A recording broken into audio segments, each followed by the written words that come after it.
ಸಾಯಂಕಾಲ 4 ಗಂಟೆಗೆ ಸ್ಕೂಲ್ ಮುಗಿದ್ರೆ ನಾವು 5-6 ಗಂಟೆ ತನಕನೂ ಆಟ ಆಡ್ತಾಯಿದ್ವಿ. ಅದು ನಮ್ಮ ಮಾಸ್ಟ್ರ್ ಗಮನಕ್ಕೆ ಬಂದು ಅವರಿಗೆ ಗೊತ್ತಾಯ್ತು ಇವರೆಲ್ಲ ತುಂಬ ಲೇಟ್ ಅವರ್ಸಲ್ಲಿ ತನಕ ಎಲ್ಲ ಆಟ ಆಡ್ತಾರೆ ಅಂತ ಹೇಳ್ಬಿಟ್ಟು, ಅದಕ್ಕೆ ನಮ್ಮನ್ನು ನೀನು ಫಸ್ಟು ನೀನು ಹೊರಟ್ರೆ ನಿನ್ನಿಂದೆ ನಿನ್ನ ಗ್ಯಾಂಗ್ ಎಲ್ಲ ಬರುತ್ತೆ ಅಂತ ಹೇಳ್ಬಿಟ್ಟು ಸ್ಕೂಲ್ ಮುಗಿಸಿ ಬಾಗಿಲು ಹಾಕಿದ ತಕ್ಷಣ ನಮ್ಮನ್ನು ಫಸ್ಟ್ ಕಳಿಸ್ಬಿಡೋರು. ನಾನು ತುಂಬ ದೊಡ್ಡವಳು ಅಂದರೆ ಹೈಸ್ಕೂಲಿಗೆ ಬರೋ ತನಕ ನಮ್ಮಮ್ಮನ ಹತ್ರನೇ ಕೈ ತುತ್ತು ತಿಂತಾ ಇದ್ದಿದ್ದು. ಅಂದರೆ ಯಾರಾದರೂ ತಿನ್ನಿಸ್ಬೇಕಾಗಿತ್ತು ಅಂತ ಹೇಳಿಬಿಟ್ಟು ಒಬ್ಬರ ಮನೆಯಿಂದ ಹುಣಸೆಹಣ್ಣು ತರೋದು, ಒಬ್ಬರ ಮನೆಯಿಂದ ಮೆಣಸಿನ್ಕಾಯಿ ತೊಗೊಂಬರೋದು, ಬೆಲ್ಲ ತರೋದು, ಜೀರಿಗೆ, ಅದನ್ನೆಲ್ಲ ಒಂದು ಕಡೆ ಸೇರಿಸ್ಕೊಂಡು ಅದನ್ನು ಕುಟ್ಕೊಂಡು ಆಮೇಲೆ ಒಂದು ಕಡ್ಡಿಗೆ ಸಿಕ್ಸ್ಕೊಂಡು ಅದನ್ನು ತಿನ್ನುವಂಥ ಕೆಲಸವನ್ನು ಕೂಡ ಮಾಡ್ತಾಯಿದ್ವಿ. ಅವರೊಬ್ಬ ಸಾಧಾರಣ ಮನುಷ್ಯನಿಂದ ಸಂತನ ರೀತಿ ಬದುಕಿದವರು ಅಂತ ಹೇಳ್ಬಿಟ್ಟು, ಅಂದರೆ ಅಡುಗೆ ಇದೆಯಾ ಇಲ್ವಾ ಅಂತನಾರು ಯೋಚಿಸಿ ಅಥವಾ ಕೇಳಿಬಿಟ್ಟಾದರೂ ಕರೀರಿಯಪ್ಪ ಅಂತ ಹೇಳ್ಬಿಟ್ಟು, ಬಟ್ ಯಾವತ್ತೂ ಅವರು ಇದೆಯಾ ಇಲ್ಲ ಅನ್ನೋದ್ರ ಬಗ್ಗೆ ಯೋಚನೆ ಮಾಡಿದವರಲ್ಲ.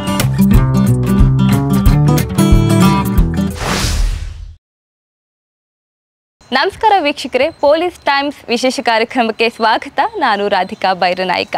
ಇವತ್ತು ನಮ್ಮ ಜೊತೆ ಲೇಡಿ ಟೈಗರ್ ಅಂತಲೂ ಹೇಳ್ಬೋದು, ಖಡಕ್ ಪೊಲೀಸ್ ಆಫೀಸರ್ ಅಂತಲೂ ಹೇಳ್ಬೋದು, ಅಥವಾ ದಕ್ಷ ಅಧಿಕಾರಿ ಅಂತಲೂ ಹೇಳ್ಬೋದು. ಇವ್ರ ಬಗ್ಗೆ ಹೇಳೋದಕ್ಕೆ ಪದಗಳೇ ಸಿಗೋದಿಲ್ಲ, ಅಷ್ಟೊಂದು ಖಡಕ್ ಆಫೀಸರ್ ಇವರು ನಮ್ಮ ಜೊತೆ ಇದ್ದಾರೆ. ಇವರನ್ನು ಮಾತನಾಡಿಸ್ಬೇಕು ಅಂತ ಹೇಳಿ ಒಂದಷ್ಟು ಯುವ ಜನತೆ ಕೂಡ ಕಾಯ್ತಾ ಇದೆ. ಯಾಕಂತ ಹೇಳಿದ್ರೆ ಇವರು ಅಷ್ಟೊಂದು ಇನ್ಸ್ಪೈರ್ ಆಗಿದ್ದಾರೆ. ಅಂದರೆ ಇವಾಗ ಯಾರು ನಾವು ಪೊಲೀಸ್ ಆಗಬೇಕು ಅಂತ ಕನಸು ಕಾಣ್ತಾ ಇರುವಂಥ ಹೆಣ್ಣು ಮಕ್ಕಳಿಗೆ ಇವರು ಮಾದರಿ ಅಂತಲೂ ಕೂಡ ಹೇಳ್ಬೋದು.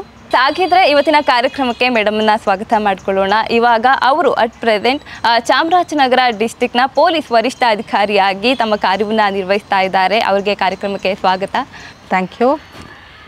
ಪೊಲೀಸ್ ಟೈಮ್ಸ್ ವೀಕ್ಷಕರಿಗೆಲ್ಲ ನನ್ನ ಕಡೆಯಿಂದ ವಂದನೆಗಳನ್ನು ಸಲ್ಲಿಸ್ತಾ ಥ್ಯಾಂಕ್ ಯು. ಮೊದಲನೇದಾಗಿ ಇವತ್ತು ನೀವು ದಕ್ಷ ಅಧಿಕಾರಿ ಡಾಕ್ಟರ್ ಕವಿತಾ BT ದಕ್ಷ ಅಧಿಕಾರಿಯಾಗಿ ನಿಮ್ಮನ್ನು ನೀವು ಗುರುತಿಸ್ಕೊಂಡಿದ್ದೀರಾ. ಏನು ಅನಿಸ್ತಾ ಇದೆ ನಿಮಗೆ? ಪೊಲೀಸ್ ಅಧಿಕಾರಿಯಾಗಿರಲಿ ಅಥವಾ ಯಾವುದೇ ಕೆಲಸವನ್ನು ಮಾಡ್ತಾ ಇರಲಿ, ಕೆಲಸದಲ್ಲಿ ಶ್ರದ್ಧೆ ಮತ್ತು ಕಮಿಟ್ಮೆಂಟನ್ನು ಇಟ್ಕೊಂಡು ಕೆಲಸ ಮಾಡಿದಾಗ ಅಲ್ಲಿ ಸಂತೃಪ್ತಿ ಖಂಡಿತ ಸಿಗುತ್ತೆ. ಆ ರೀತಿಯ ಸಂತೃಪ್ತಿ ನನ್ನ ಕೆಲಸದಲ್ಲಿ ಇದೆ. ಹಾಗಾಗಿ ಅದಕ್ಕೋಸ್ಕರ ತುಂಬ ಸಂತೋಷ ಇದೆ.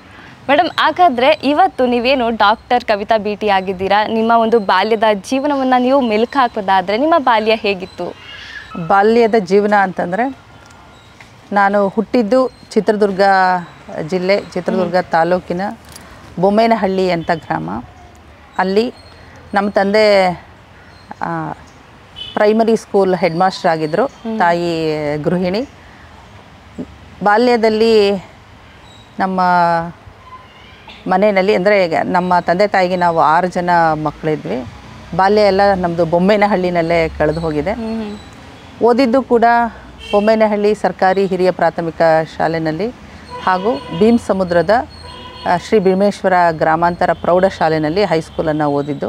ಮಧ್ಯದಲ್ಲಿ ಪ್ರೈಮರಿ ಸ್ಕೂಲಲ್ಲಿ 6ನೇ ತರಗತಿಯನ್ನು ಸರ್ಕಾರಿ ಹಿರಿಯ ಪ್ರಾಥಮಿಕ ಶಾಲೆ ಭೀಮಸಮುದ್ರದಲ್ಲಿ ಓದಿದ್ದೆ. ಹಾಗಾಗಿ ನನ್ನ ಶಿಕ್ಷಣ ಎಲ್ಲ ಬೊಮ್ಮೇನಹಳ್ಳಿಯ ಸುತ್ತಮುತ್ತನೇ ನಡೆದಿದೆ. ನಂತರ PU ಕೂಡ ನಾನು ನಮ್ಮ ಪಕ್ಕದ ಗ್ರಾಮ ಆಗಿರ್ತಕ್ಕಂಥ ಹಿರೇಗುಂಟ್ನೂರಿನಲ್ಲಿ PUCಯನ್ನು ಓದಿದ್ದು. ಬಾಲ್ಯ ಎಲ್ಲ ಮಕ್ಕಳ ಬಾಲ್ಯದಂತೆ ಸದ್ಯಕ್ಕೆ ಈಗಿನ ಆಧುನಿಕ ಪ್ರಪಂಚದ ಗ್ಯಾಡ್ಜೆಟ್ಗಳು ಫ್ರೀಯಾಗಿ ಅತ್ಯಂತ ಸಂತೋಷದಿಂದ ಬಾಲ್ಯವನ್ನು ಕಳೆದಂಥವ್ರು ನಾವು. ಅಂದರೆ ಆಟ ಓಟ, ಫ್ರೆಂಡ್ಸ್ಗಳ ಜೊತೆಗೆ ಮರ ಹತ್ತೋದು ಇಳಿಯೋದು, ಆ ಥರದಲ್ಲಿ ಬಾಲ್ಯವನ್ನು ಕಳೆದಿರ್ತಕ್ಕಂಥದ್ದು. ತುಂಬ ಒಳ್ಳೆಯ ನೆನಪುಗಳಿದೆ ಬಾಲ್ಯದ್ದು. ಈಗ ಬಾಲ್ಯ ಅಂತ ಹೇಳಿದಾಗ ಒಬ್ಬ ಕ್ಲೋಸ್ ಫ್ರೆಂಡ್, ಬಾಲ್ಯ ಸ್ನೇಹಿತೆ ಎಲ್ಲ ಇರಬೇಕು. ಅವ್ರ ಜೊತೆ ನೀವು ಹೇಳಿದ್ರಿ ಮರ ಹತ್ತೋದಾಗಿರ್ಬೋದು, ಆ ಥರ ಒಂದೇನಾದರೂ ಒಂದು ಫನ್ನಿ ಇನ್ಸಿಡೆಂಟ್ ಅಂತ ಏನಾದರೂ ಇದೆಯಾ? ಆಗ ಸ್ಕೂಲಲ್ಲಿ ಓದ್ತಾ ಇರುವಾಗ ಅಂದರೆ ತುಂಬ ನಾವು ಆಟೋಟದ ಕಡೆಗೆ ತುಂಬ ಹೆಚ್ಚು ಗಮನ ಕೊಡ್ತಾ ಇದ್ವಿ. ಯೂಶಲಾಗಿ ನಮ್ಮ ಸರ್ಗಳು ಹೇಳ್ತಾಯಿದ್ರು, ಎಲ್ಲ ಸ್ವಲ್ಪ ನಾವೇ ಲೀಡರ್ ಥರ ಎಲ್ಲ ನಮ್ಮ ಫ್ರೆಂಡ್ಸ್ಗಳನ್ನೆಲ್ಲ ಸೇರಿಸ್ಕೊಂಡು ಸ್ಕೂಲ್ ಮುಗಿದು 1 ಗಂಟೆ 2 ಗಂಟೆ ಅಂದರೆ ಸಾಯಂಕಾಲ 4 ಗಂಟೆಗೆ ಸ್ಕೂಲ್ ಮುಗಿದ್ರೆ ನಾವು 5-6 ಗಂಟೆ ತನಕನೂ ಆಟ ಆಡ್ತಾಯಿದ್ವಿ. ಅದು ನಮ್ಮ ಮಾಸ್ಟ್ರ್ ಗಮನಕ್ಕೆ ಬಂದು ಅವರಿಗೆ ಗೊತ್ತಾಯ್ತು ಇವರೆಲ್ಲ ತುಂಬ ಲೇಟ್ ಅವರ್ಸಲ್ಲಿ ತನಕ ಎಲ್ಲ ಆಟ ಆಡ್ತಾರೆ ಅಂತ ಹೇಳ್ಬಿಟ್ಟು, ಅದಕ್ಕೆ ನಮ್ಮನ್ನು ನೀನು ಫಸ್ಟು ನೀನು ಹೊರಟ್ರೆ ನಿನ್ನಿಂದೆ ನಿನ್ನ ಗ್ಯಾಂಗ್ ಎಲ್ಲ ಬರುತ್ತೆ ಅಂತ ಹೇಳ್ಬಿಟ್ಟು ಸ್ಕೂಲ್ ಮುಗಿಸಿ ಬಾಗಿಲು ಹಾಕಿದ ತಕ್ಷಣ ನಮ್ಮನ್ನು ಫಸ್ಟ್ ಕಳಿಸ್ಬಿಡೋರು. ಆ ಸ್ಕೂಲ್ ಪ್ರಮಿಸಸ್ಸಲ್ಲಿ ತುಂಬ ಹೊತ್ತು ಆಟ ಆಡೋದು ಬೇಡ ಅಂತ. ಅಂದರೆ ಅದು ಕೂಡ ಸೇಫ್ಟಿ ಪರ್ಪಸ್ಗೋಸ್ಕರ. ಅಂದರೆ ಟೀಚರ್ಸ್ ಎಲ್ಲ ಹೋದಾದ ನಂತರ ಮಕ್ಕಳು ನಾವು ಮಾತ್ರನೇ ಇರ್ತೀವಿ, ಆವಾಗ ಏನೋ ಯಾವುದೇ ರೀತಿಯಂಥ ಘಟನೆಗಳು ನಡಿಬಾರ್ದು ಅನ್ನೋ ಉದ್ದೇಶದಿಂದ ನಮ್ಮನ್ನು ಬೇಗ ಕಳಿಸ್ಬಿಡೋರು. ಅಂದರೆ ಆವಾಗ ಒಂಥರ ಲೀಡರ್ ಥರನೇ ಇದ್ದಿದ್ದು ನಾನು. ಕಳಿಸ್ತಾ ಇದ್ರಲ್ಲ ಆವಾಗ ಒಂದು ಸ್ವಲ್ಪ ನಮಗೆ ಆಟ ಆಡೋಕ್ಕೆ ಬಿಡಲ್ವಲ್ಲ ಅಂತ ಅನ್ನಿಸ್ತಾ ಇತ್ತು. ಬಟ್ ಈಗ ಅರ್ಥ ಆಗುತ್ತೆ ಅವರ ಉದ್ದೇಶ ಏನು ಅಂತ. ಈ ಥರದ ಹಲವು ಘಟನೆಗಳು, ಬಟ್ ಅಂದರೆ ಬಾಲ್ಯವನ್ನು ಸಂತೋಷದಿಂದ ಕಳೆದಿರ್ತಕ್ಕಂಥ ಹಲವು ಘಟನೆಗಳಿದೆ. ಮತ್ತು ನಾವು ಸ್ನೇಹಿತರೆಲ್ಲ ಸೇರಿಕೊಂಡು, ನಿಮಗೆ ಈಗಿನ ಮಕ್ಕಳಿಗೆ ಅದು ಗೊತ್ತಿದೆಯಲ್ಲ, ಕುಟ್ಟುಂಡೆ ಅಂತ ಮಾಡ್ತಾಯಿದ್ವಿ. ಅಂದರೆ ಒಬ್ಬರ ಮನೆಯಿಂದ ಹುಣಸೆಹಣ್ಣು ತರೋದು, ಒಬ್ಬರ ಮನೆಯಿಂದ ಮೆಣಸಿನ್ಕಾಯಿ ತೊಗೊಂಬರೋದು, ಬೆಲ್ಲ ತರೋದು, ಜೀರಿಗೆ, ಅದನ್ನೆಲ್ಲ ಒಂದು ಕಡೆ ಸೇರಿಸ್ಕೊಂಡು ಅದನ್ನು ಕುಟ್ಕೊಂಡು ಆಮೇಲೆ ಒಂದು ಕಡ್ಡಿಗೆ ಸಿಕ್ಸ್ಕೊಂಡು ಅದನ್ನು ತಿನ್ನುವಂಥ ಕೆಲಸವನ್ನು ಕೂಡ ಮಾಡ್ತಾ ಇದ್ವಿ. ನೀವು ಹೇಳ್ತಾ ಇದ್ರೆ ನಿಜವಾಗ್ಲೂ ಬಾಯಲ್ಲಿ ನೀರು ಬರ್ತಾ ಇದೆ. ನಿಜವಾಗ್ಲೂ ಅದೆಲ್ಲ ಇವಾಗಿನ ಮಕ್ಳಿಗೆ ಅಷ್ಟು ಗೊತ್ತಿರಲ್ಲ ಅಂತ ಅನ್ಸುತ್ತೆ. ನೀವೇ ಪುಣ್ಯವಂತರು. ಇನ್ನು ಫ್ಯಾಮಿಲಿ ಬಗ್ಗೆ ನಾವು ಹೇಳೋದಾದ್ರೆ, ನೀವು ಹೇಳಿದ್ರಿ 6 ಜನ ಮಕ್ಕಳು ಅಂತ, ಅವರೆಲ್ಲ ಇವಾಗ ಏನು ಮಾಡ್ಕೊಂಡಿದ್ದಾರೆ? ನನ್ನ ದೊಡ್ಡಕ್ಕನಿಗೆ ಅವರು ಎಂಜಿನಿಯರ್ ಆಗಿದ್ದರು. ಅವರು AEE ಆಗಿ ಈಗ ರಿಟೈರ್ಡ್ ಆಯಿತು ಅವರಿಗೆ. ನನ್ನ ಅಣ್ಣ ಅವರು ಮಂಜುನಾಥ್ ಅಂತ, ಅವರು ಆದಿಜಾಂಬವ ಅಭಿವೃದ್ಧಿ ನಿಗಮದಲ್ಲಿ MD ಆಗಿ ಕೆಲಸ ಮಾಡ್ತಾ ಇದ್ದಾರೆ. ಎರಡನೇ ಅಕ್ಕ ನೇತ್ರಾವತಿ, ಅವರು ಪ್ರೈಮರಿ ಸ್ಕೂಲ್ ಟೀಚರಾಗಿ ಕೆಲಸ ಮಾಡ್ತಾ ಇದ್ದಾರೆ. ಮೂರನೇ ಅಕ್ಕ ಲೋಲಾಕ್ಷಮ್ಮ, ಅವರು ಕೂಡ ಪ್ರೈಮರಿ ಸ್ಕೂಲ್ ಟೀಚರಾಗಿ ಕೆಲಸ ಮಾಡ್ತಾ ಇದ್ದಾರೆ. ನಾಲ್ಕನೇವಳು ಅಂದರೆ ನನಗಿನ್ನ ದೊಡ್ಡ ಅಕ್ಕ, ಅವರು ಮುನ್ಸಿಪಲ್ ಅಡ್ಮಿನಿಸ್ಟ್ರೇಷನ್ ಡಿಪಾರ್ಟ್ಮೆಂಟಲ್ಲಿ ರೆವಿನ್ಯೂ ಇನ್ಸ್ಪೆಕ್ಟರ್ ಆಗಿ ಕಡೂರಿನಲ್ಲಿ ಕೆಲಸ ಮಾಡ್ತಾ ಇದ್ದಾರೆ. ಇದು 4 ಜನ. ಮತ್ತು ಅಣ್ಣಂದು ಹೇಳಿದೆ ನಾನು, ಒಬ್ಬರು ಅಣ್ಣ, ಅವರು MD ಆಗಿ ಕೆಲಸ ಮಾಡ್ತಿದ್ದಾರೆ. ನಾನು 6ನೇವಳು. ನೀವೇ ಮನೆಗೆ ಕಿರಿ ಮಗಳು. ಹಾಗಾದ್ರೆ ಹೇಗಿತ್ತು ಕಿರಿ ಮಗಳು ಪ್ರೀತಿ? ಎಲ್ಲ ದೊಡ್ಡವರೇ ಇದ್ದಾರೆ, ಅಪ್ಪ ಅಮ್ಮ ಹೇಗೆ ಸಪೋರ್ಟ್ ಮಾಡ್ತಾ ಇದ್ರು ಅವಾಗ ಓದಬೇಕಾದ್ರೆ? ಮತ್ತು ನಿಮ್ಮ ಡಿಗ್ರಿ ಲೈಫ್ ಎಲ್ಲ ಹೇಗಿತ್ತು ಮೇಡಮ್? ಈಗ ಕಿರಿಯವರು ಅಂತಂದರೆ ಒಂದು ಸ್ಪೆಷಲ್ ವಿಶೇಷ ಸ್ಥಾನ ಇದ್ದೇ ಇರುತ್ತೆ. ಅಂದರೆ ಮನೆಯಲ್ಲಿ ದೊಡ್ಡ ಮಗಳಿಗೆ ಮತ್ತು ಕೊನೆಯವರಿಗೆ ವಿಶೇಷ ಸ್ಥಾನ ಇರುತ್ತಲ್ಲ, ಹಾಗೆ ನಮ್ಮ ಅಕ್ಕ ದೊಡ್ಡಕ್ಕ ಶಶಿಕಲಾ, ಅವರು ಕೂಡ ಅಂದರೆ ಮನೆಯಲ್ಲಿ ಅವರು ದೊಡ್ಡವರಾಗಿ ಎಲ್ಲ ರೆಸ್ಪಾನ್ಸಿಬಿಲಿಟಿನೂ ಅವರು ತಗೊಂಡಿದ್ರು. ಹಾಗೆ ಚಿಕ್ಕವರಾಗಿ ನಮಗೇನು ರೆಸ್ಪಾನ್ಸಿಬಿಲಿಟಿ ಇರಲಿಲ್ಲ. ಅಂದರೆ ಆಲ್ಮೋಸ್ಟ್ ಎಲ್ಲ ಕೆಲಸಗಳು ಮಾಡುವಂಥದ್ದು ಮತ್ತು ಬೇರೆ ಮನೆಯ ಇತರೆ ಕೆಲಸಗಳನ್ನೆಲ್ಲ ಅಕ್ಕಂದಿರು ಅವ್ರುಗಳೇ ಮಾಡ್ತಾ ಇದ್ದಿದ್ರಂದರೆ ಸ್ವಲ್ಪ ನಾವು ಅಪ್ಪ ಅಮ್ಮನ ಮುದ್ದಿನ ಮಗಳಾಗೇ ಇರ್ತಾಯಿತ್ತು. ಬಟ್ ನಮ್ಮ ತಂದೆಯವರು ಶಿಕ್ಷಣದ ಬಗ್ಗೆ ತುಂಬ ಅವರು ಗಮನ ಕೊಡ್ತಾಯಿದ್ರು ಮಕ್ಕಳಿಗೆ. ಶಿಕ್ಷಣ ಯಾಕಂದರೆ ನಮ್ಮ ಕುಟುಂಬದಲ್ಲೇ ನಮ್ಮ ತಂದೆನೇ ಮೊದಲನೇ ತಲೆಮಾರಿನ ವಿದ್ಯಾವಂತರು. ಹಾಗಾಗಿ ಮಕ್ಕಳ ಶಿಕ್ಷಣದ ಬಗ್ಗೆ ಹೆಚ್ಚು ಗಮನ ಹರಿಸ್ತಿದ್ರಿಂದ ದೊಡ್ಡವರಿಗೆ, ನಮ್ಮ ದೊಡ್ಡಕ್ಕ ಶಶಿಕಲಾ ಅವರಿಂದ ಹಿಡಿದು ಅಣ್ಣ ಮತ್ತು ಇತರೆ ಅಕ್ಕಂದಿರು ಅವ್ರುಗಳಿಗೆಲ್ಲ ಅವರು ಓದಿಸೋಕ್ಕೆ ತುಂಬ ಇಂಪಾರ್ಟೆನ್ಸ್ ಕೊಡ್ತಾಯಿದ್ದಾರೆ. ಬೆಳಗಿನ ಜಾವನೇ ಎಬ್ಬಿಸಿ ಕೂರಿಸಿ ಓದಿಸೋದು ಅಂಥದ್ದೆಲ್ಲ. ಬಟ್ ನಾವು ಓದೋ ಹಂತಕ್ಕೆ ಬಂದಾಗ ಬಹುಶಃ ನಮ್ಮ ಅಕ್ಕಂದಿರೆಲ್ಲ ಓದ್ತಾ ಇರೋದು, ಅಣ್ಣ ಅವರು ಓದ್ತಾ ಇರೋದು ನೋಡಿಬಿಟ್ಟು ಓದೋದಕ್ಕೋಸ್ಕರ ನಮಗೆ ಅವರು ಅಷ್ಟೊಂದು ಕಷ್ಟಪಡಬೇಕಾಗಿಲ್ಲ. ಅಂದರೆ ನಮಗೆ ನಾವೇ ಸ್ವತಃ ಓದ್ಕೊಳ್ಳೋವಂಥ ಒಂದು ಅಷ್ಟರ ಮಟ್ಟಿಗಿನ ಡೆವಲಪ್ಮೆಂಟ್ ಆಗಿತ್ತು ಆವಾಗ. ಸೊ ಹಾಗಾಗಿ ಯಾವತ್ತೂ ಕೂಡ ನಮ್ಮ ತಂದೆ ತಾಯಿಯವರು ನಮ್ಮನ್ನು ಕೂರಿಸಿ ಓದ್ಕೋಬೇಕು ಅಂತ ಒಂದು ಒತ್ತಾಯ ಮಾಡಿದ್ದಂಥದ್ದಿಲ್ಲ. ಅಂದರೆ ನಾವು ಶಾಲೆನಲ್ಲೂ ಕೂಡ ಓದಿನಲ್ಲಿ ಮುಂದೆ ಇದ್ದಿದ್ದರಿಂದ ಅಲ್ಲಿ ಕೂಡ ಒಂದು ಸ್ವಲ್ಪ ರೆಕಗ್ನಿಷನ್ ಇತ್ತಲ್ಲ, ಹಾಗಾಗಿ ನಮ್ಮ ಕೆಲಸವನ್ನು ನಾವೇ ಮಾಡಿಕೊಂಡು ಓದ್ಕೊಳ್ಳೋ ಅಂಥದ್ದೆಲ್ಲ ಮಾಡ್ತಾಯಿದ್ವಿ. ಮತ್ತು ಎಲ್ಲ ಕ್ಷೇತ್ರದಲ್ಲೂ ಈಗ ನಾವು ಓದೋದ್ರಲ್ಲಿ, ಸ್ಪೋರ್ಟ್ಸಲ್ಲಿ, ಎಲ್ಲದಕ್ಕೂ ತಂದೆ ತಾಯಿಗಳು ಮತ್ತು ಮನೆಯಲ್ಲಿ ತುಂಬ ಸಪೋರ್ಟ್ ಕೊಡ್ತಾಯಿದ್ರು. ನಾನು ತುಂಬ ದೊಡ್ಡವಳು ಅಂದರೆ ಹೈಸ್ಕೂಲಿಗೆ ಬರೋ ತನಕ ನಮ್ಮಮ್ಮನ ಹತ್ರನೇ ಕೈ ತುತ್ತು ತಿಂತಾ ಇದ್ದಿದ್ದು.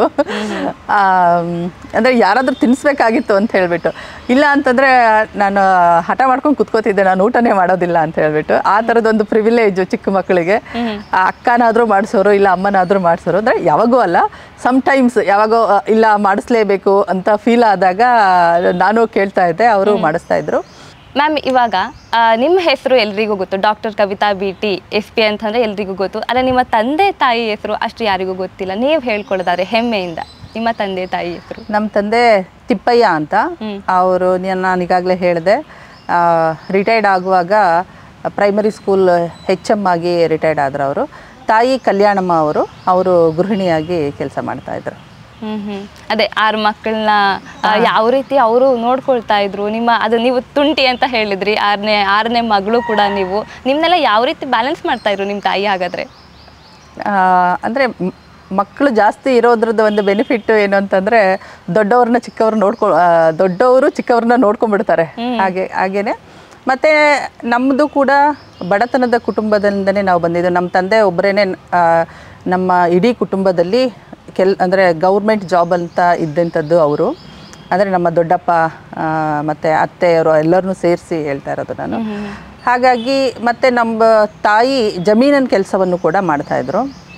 ಅಕ್ಕ ಅವರು ಮನೆ ಜವಾಬ್ದಾರಿಯನ್ನು ಅಂದರೆ ಶಾಲೆಗೆ ಹೋಗ್ತಾನೆ ಮನೆಯ ಕೆಲಸಗಳನ್ನು ನಿಭಾಯಿಸೋದು, ಮನೆಯಲ್ಲೇ ಅಡುಗೆ ಮಾಡೋದು, ಮತ್ತು ಚಿಕ್ಕವರು ಅಂದರೆ ನಮ್ಮಗಳನ್ನೆಲ್ಲ ನೋಡ್ಕೊಳ್ಳುವಂಥ ಕೆಲಸವನ್ನು ಅಕ್ಕಂದಿರು ನಿಭಾಯಿಸ್ತಾ ಇದ್ದಿದ್ದರಿಂದ ತಾಯಿ ತಂದೆಗೆ ಸಪೋರ್ಟ್ ಆಗಿ ಜಮೀನಿನ ಕೆಲಸ ನೋಡ್ಕೊಳ್ಳೋದು ಮತ್ತು ಮನೆಯನ್ನು ನಿಭಾಯಿಸೋದಕ್ಕೆ ಅವರಿಗೆ ಸಾಧ್ಯ ಆಯಿತು.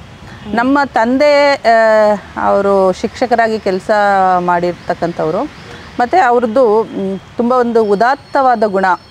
ನಾನು ಯಾವಾಗಲೂ ಅವರ ಬಗ್ಗೆ ಯೋಚಿಸುವಾಗ ಹೇಳ್ತಕ್ಕಂಥದ್ದು, ಅವರು ಒಬ್ಬ ಸಾಧಾರಣ ಮನುಷ್ಯನಿಂದ ಸಂತನ ರೀತಿ ಬದುಕಿದವರು ಅಂತ ಹೇಳಿಬಿಟ್ಟು. ಅಂದರೆ ತುಂಬ ತಾಳ್ಮೆ ಮತ್ತು ಎಲ್ಲರನ್ನ ಒಳಗೊಳ್ಳುವಂಥ, ಅಂದರೆ ಮನೆಗೆ ಯಾರು ಬಂದರೂ ಕೂಡ ಎಲ್ರಿಗೂ ಆತಿಥ್ಯವನ್ನು ಕೊಡ್ತಕ್ಕಂಥದ್ದು, ಬಂದವರು ಯಾರೂ ಊಟ ಮಾಡದೆ ಹೋಗೋ ಹಾಗಿಲ್ಲ ಆ ಥರದ್ದು. ಮತ್ತು ನಮ್ಮ ಮನೆ ಮುಂದೆ ಸ್ವಲ್ಪ ದೂರದಲ್ಲೇ ಒಂದು ದೇವಸ್ಥಾನ, ಚಿಕ್ಕ ದೇವಸ್ಥಾನ, ಅಲ್ಲಿ ಒಂದು ಆಲದ ಮರ ಇತ್ತು. ಆ ಆಲದ ಮರಕ್ಕೆ ಕಟ್ಟೆ ಇತ್ತು, ದೊಡ್ಡ ಕಟ್ಟೆ. ಯೂಶಲ್ ಆಗಿ ತಮ್ಮ ರಿಟೈರ್ಮೆಂಟ್ ಜೀವನದಲ್ಲಿ ಅವರು ಆ ಕಟ್ಟೆ ಮೇಲೆ ಕೂತ್ಕೊಳ್ಳೋರು. ಅಲ್ಲಿ ಕಟ್ಟೆ ಮೇಲೆ ಕೂತ್ಕೊಂಡ್ರೆ ರಸ್ತೆಯಲ್ಲಿ ಬರೋರು ಹೋಗೋರಿಗೆಲ್ಲರಿಗೂ ಮಾತಾಡಿಸ್ತಾ ವಿಶ್ ಮಾಡ್ತಾ, ಅವ್ರಿಗೆ ಗೊತ್ತಿರೋರಿದ್ದರೆ ಕರೆದು ಮನೆಗೆ ಊಟ ಮಾಡಿಸಿ ಕಳಿಸುವಂಥ ವ್ಯಕ್ತಿತ್ವ ಅವ್ರದ್ದು.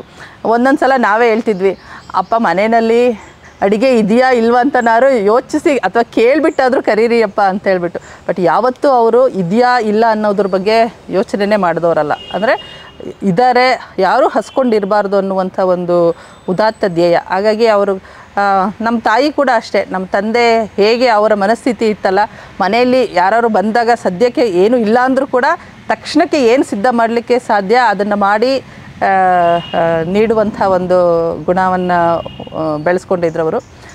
ಅವರ ಆ ಮೌಲ್ಯಗಳೇನಿದೆಯಲ್ಲ, ಜೀವನ ಮೌಲ್ಯ ಮತ್ತು ಎಲ್ಲರನ್ನು ಒಳಗೊಳ್ಳುವಂಥದ್ದು ಮತ್ತು ಇತರರನ್ನು ಪ್ರೀತಿಸಬೇಕು ಅನ್ನುವಂಥದ್ದು ಮತ್ತು ಸಮಯಕ್ಕೆ ಅವರು ಕೊಡ್ತಾ ಇದ್ದಂಥ ಇಂಪಾರ್ಟೆನ್ಸು ಅವೆಲ್ಲ ಕೂಡ ಮಕ್ಕಳಲ್ಲೂ ಕೂಡ ಅದು ನಮ್ಮಲ್ಲಿ ಇಂಬ್ರೈಬ್ ಆಗಲಿಕ್ಕೆ ಅವರ ನಡವಳಿಕೆನೇ ಕಾರಣ ಅಂತ ನನಗನ್ಸುತ್ತೆ. ಎಸ್ ಮ್ಯಾಮ್, ಕೇಳ್ತಾ ಇದ್ರೆ ಇನ್ನೂ ಕೂಡ ಇಂಟ್ರೆಸ್ಟಿಂಗ್ ಆಗಿದೆ ನಿಮ್ಮ ಒಂದು ಜೀವನ ಸ್ಟೋರಿ. ನಾವು ಮತ್ತೆ ಕಂಟಿನ್ಯೂ ಮಾಡೋಣ. ವೀಕ್ಷಕರೇ ನೋಡಿದ್ರಲ್ಲ, ಏನು ಡಾಕ್ಟರ್ ಕವಿತಾ ಬಿಟಿ ಅವರ ಒಂದು ಲೈಫ್ ಜರ್ನಿ ಎಷ್ಟು ಒಂದು ಕ್ಯೂರಿಯಾಸಿಟಿ ಆಗಿದೆ ಅಂತ. ಇದನ್ನು ಮತ್ತೆ ಮುಂದುವರಿಸ್ತೀನಿ ಒಂದು ಪುಟ್ಟ ವಿರಾಮದ ನಂತರ.